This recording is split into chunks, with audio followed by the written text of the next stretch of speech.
Yes, people, welcome back to the channel. KG is back. It is match reaction time, and boy, that was a tough one. That was a tough one to get through tonight. But look, we're gonna get into it. Don't know how long this one's gonna be.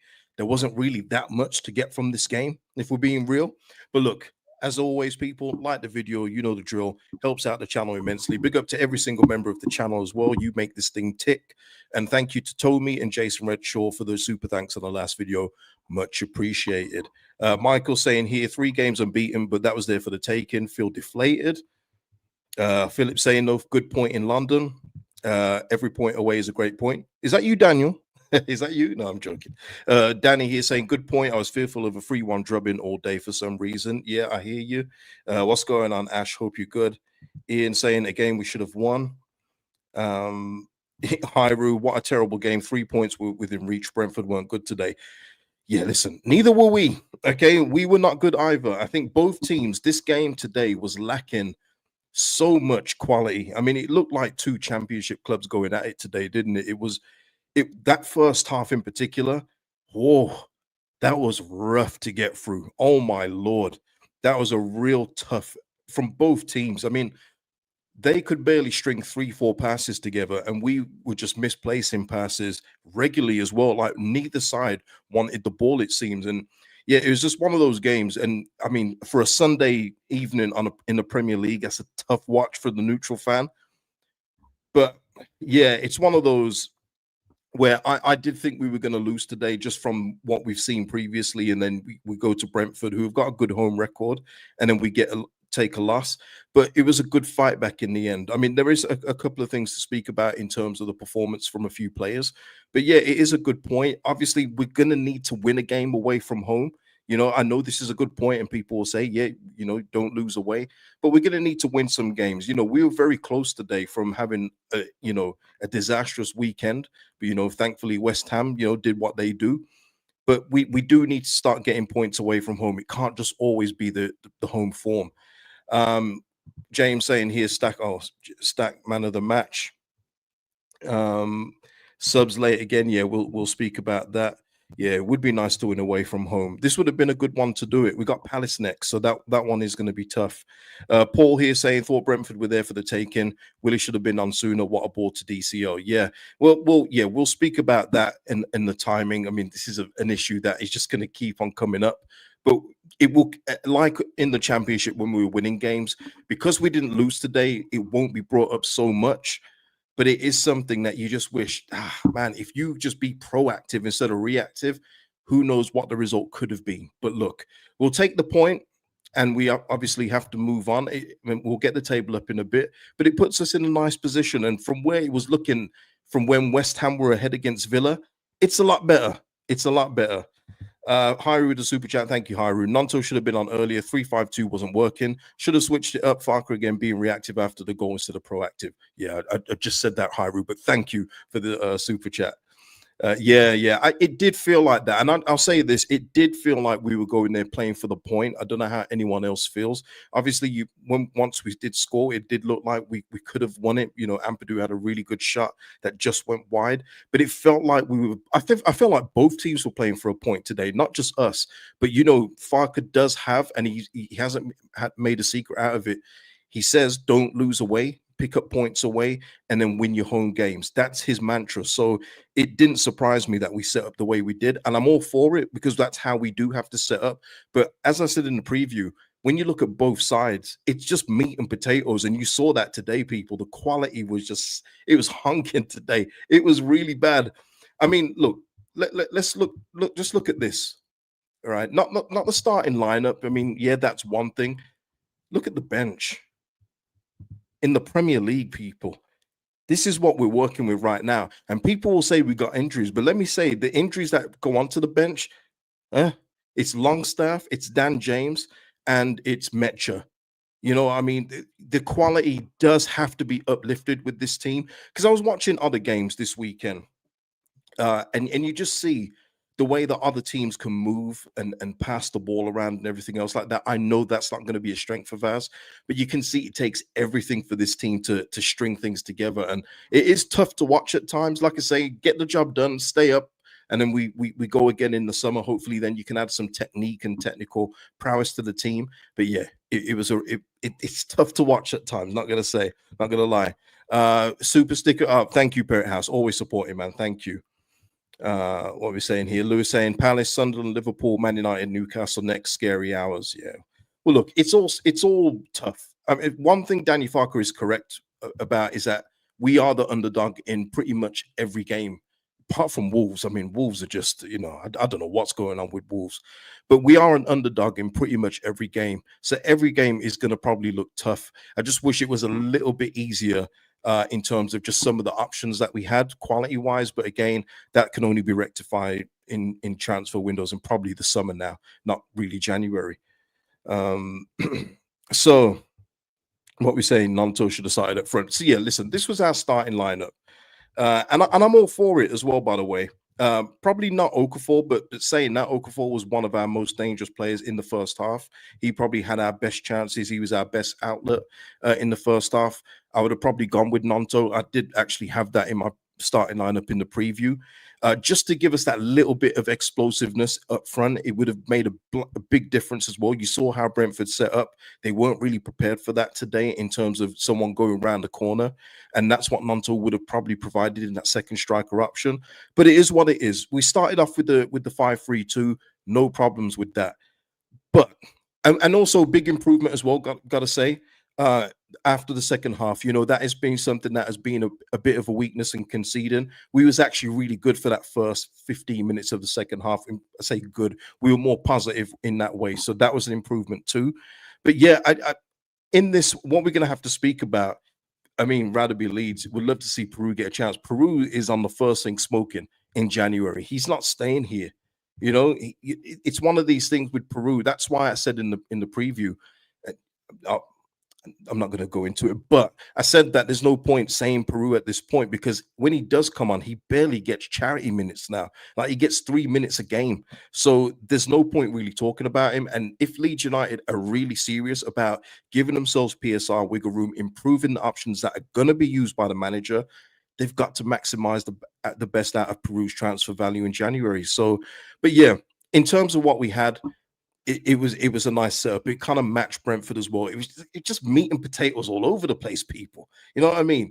Goodmanson, man of the match again. I thought Goodmanson was really good today. Locked Awatara down in everything. There was that questionable penalty shout.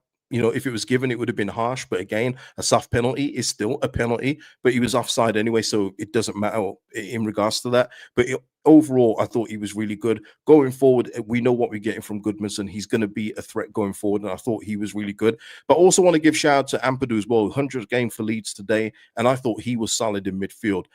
And listen, I'm always fair. I'm always fair. So people can't say I'm not fair. Tanaka is my guy. He deserved to be subbed today. He was not good. He was weak in the tackle. There was one time in the first half where Brentford broke forward.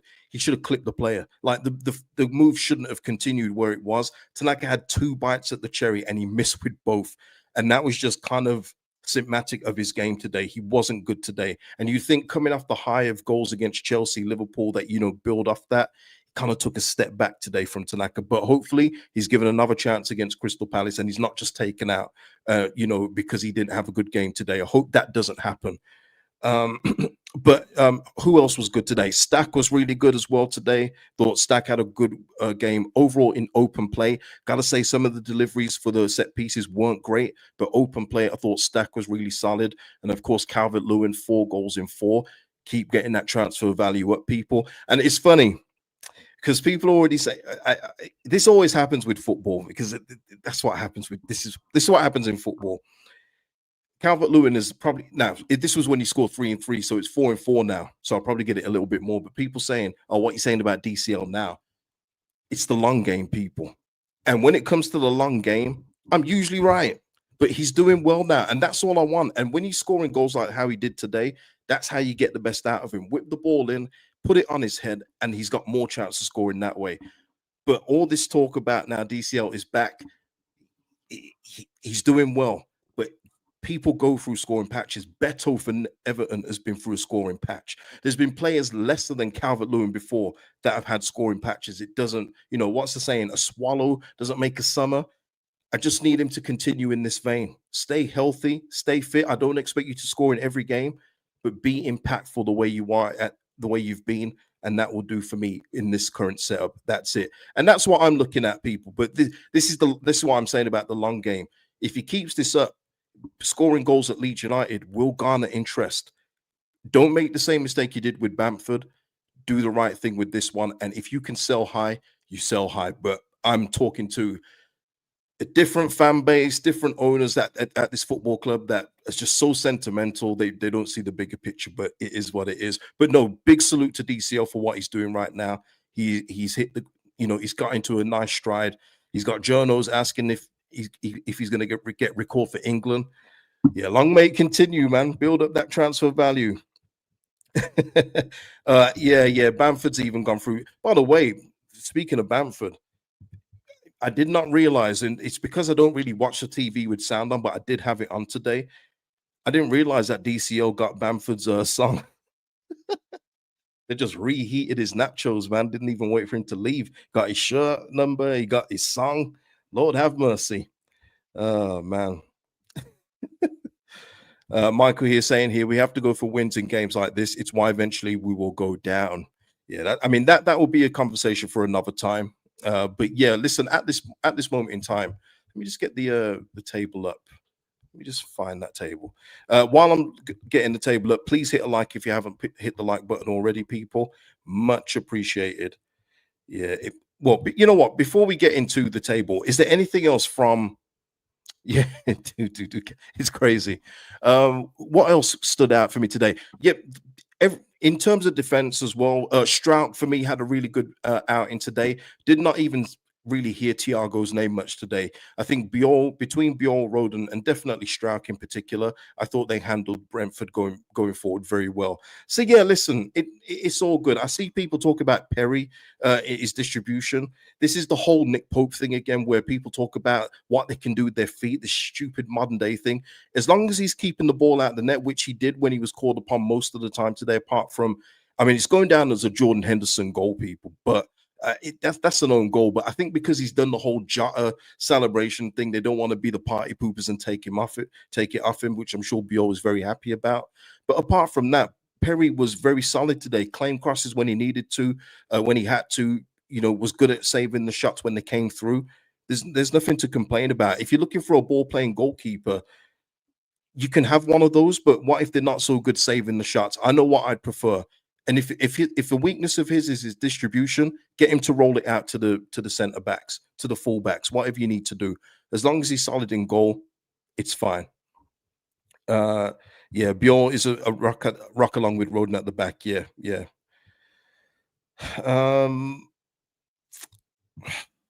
If I miss, okay, right. Ringo, I should say. Let's hope West Ham keep losing. Yeah, we can keep hoping for that. Really good point today. Thought Stack and Goodmanson were solid. 4 and 4 for DCL. Who would have thought it? Yeah, there we are. So yeah, I mean, in terms of that, yeah, that's it as well. Yeah, Kevin brings up a good point here as well. DCL is doing okay because he's not on his own up front like he was. Yeah, none of the strikers that we have in this team are good enough to play up front by themselves. Not one of them. So he needs to have a partner, and that's been evident. And it was obvious though. It shouldn't have taken so long to get to this point.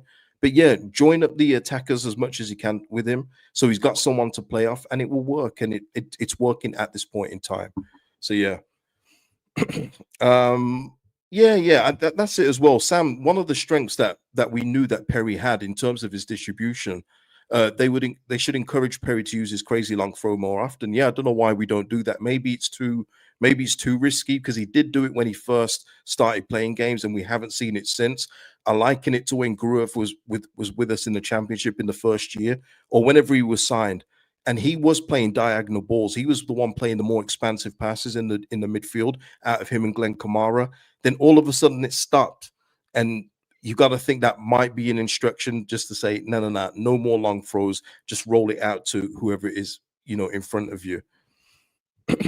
Ben here, and this is fair. Perry isn't a bad shot stopper, but for the money we spent, I'm sure we could have done better. We could have been. I went through all of this in the summer. Though I named so many goalkeepers who you could have got, who we could have got, and it would have been probably around the same price, maybe a little bit more, and some were less as well, by the way. Yeah, I don't disagree. I was asked in one transfer video who I'd have taken out of Perry. God, I can't remember the other two goalkeepers, but Perry was the third on the list. So it's not like he is my ultimate first choice. But what I'm not going to do with a goalkeeper is go, his distribution so poor. We could have it the other way, people, where we've got. If have you seen Vicario lately? Now he's supposedly good with his feet, but he is making gaff after gaff after gaff with Tottenham at this point in time, and he's actually leading to goals being conceded. I would much rather have a solid enough shot stopper and somebody who take the distribution away from them. Look how many goalkeepers get defenders to do their goal kicks for him these days. You know what I mean? It shouldn't be a big subject at this point. But yeah, AFV saying here, struggling to score, you got to play two up top. And yeah, and that's what I just want to say in regards to the game state. It was a poor game. It was a really bad game, but it wasn't working. And you could see that we probably needed a change at around the 60th minute, probably a bit before, if we're being real.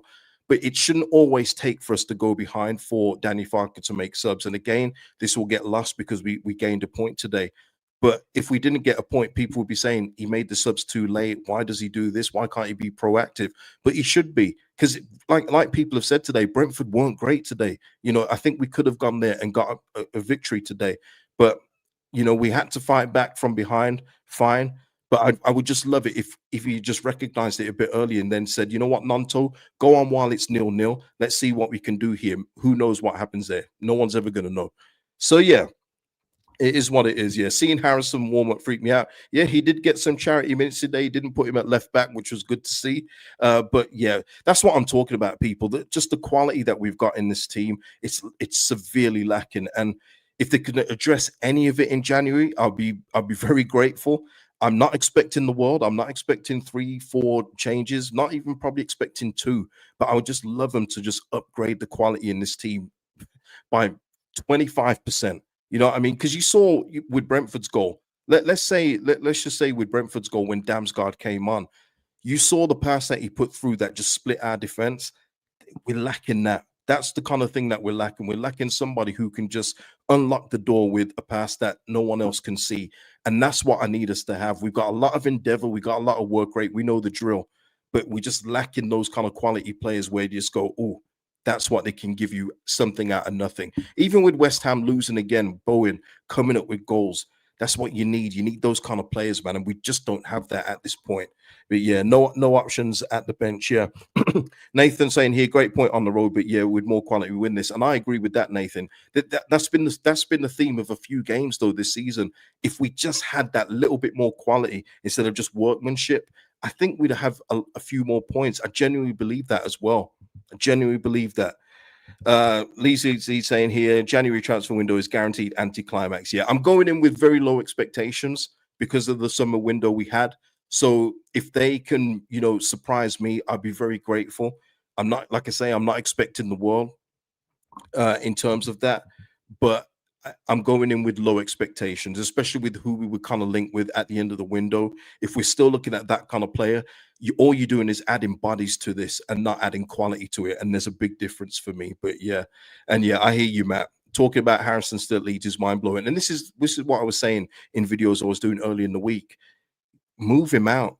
And even if you're not going to sell him for the season because no one can buy him in January, loan him out in January. There'll be takers for Jack Harrison in January. They will. If you can loan him out and get a big portion of those wages on, imagine what you can bring in for what Harrison currently does, which is absolutely nothing, by the way. He doesn't do anything.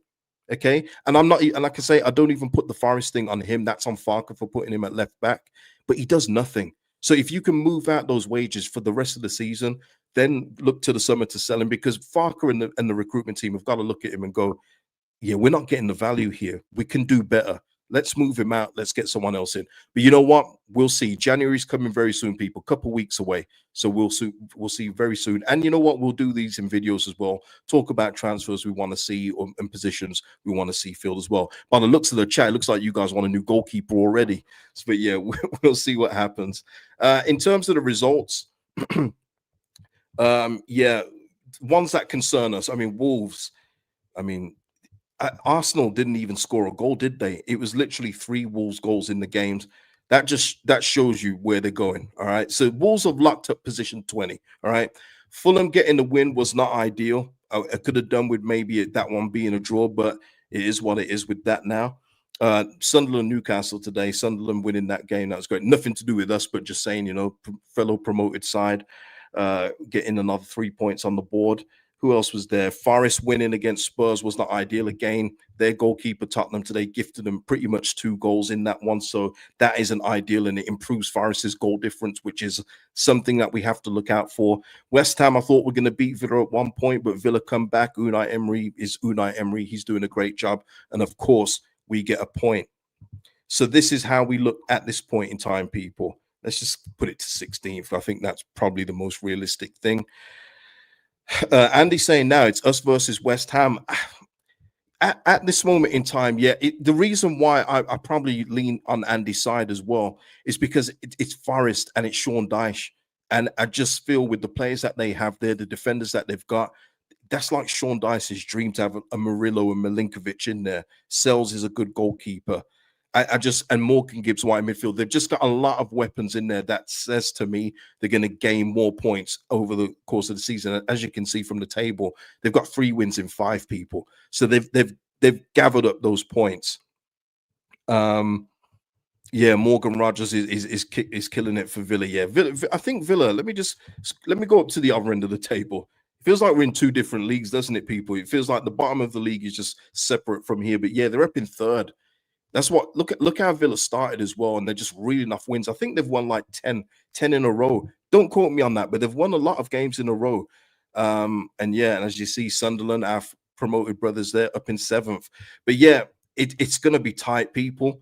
But you just got to think. I've seen some of the people that West Ham have been linked with. They're obviously going to try and recruit.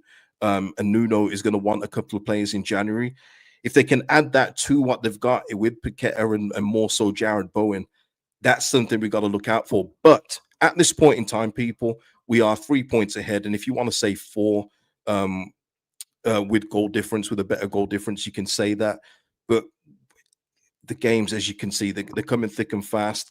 And the things can change all the time. Things can change all the time. But yeah, we need to drag other people into it. That's what we need to do. And that's where you get when you win games like today against Brentford. If we get a point against Brentford, we drag them back into it a bit as well. Bournemouth got Man United tomorrow, but they'll be fine as well. Yeah, we need to get as many people in this race as possible. That's the best thing. Yeah. Tough games ahead. Just can't see us picking up any points in the next 4 games. Well, listen, kind of said that when we had Man City, Chelsea, Liverpool, and we come out okay in that run. So I mean, things aren't games aren't played on paper, as we know, but it's just about finding the right balance with this team and knowing when to switch things up and just change a little thing to maybe give us that extra chance of winning, especially away from home. That's going to be the key thing, because we're not just going to get by with home form.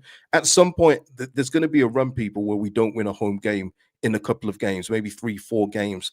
That's when you've got to rely on getting points away from home. So it's important that you get both.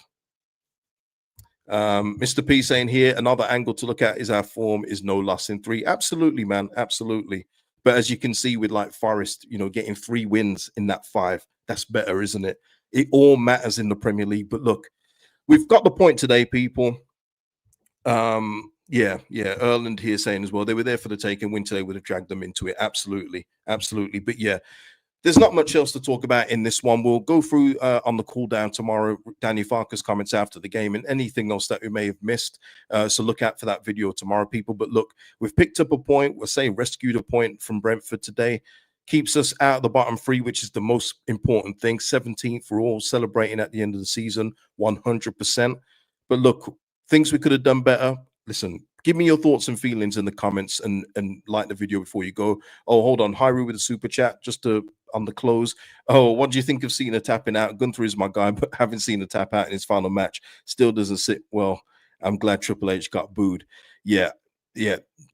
Got to be careful what I say here. But in terms of losing the match, no problem with that.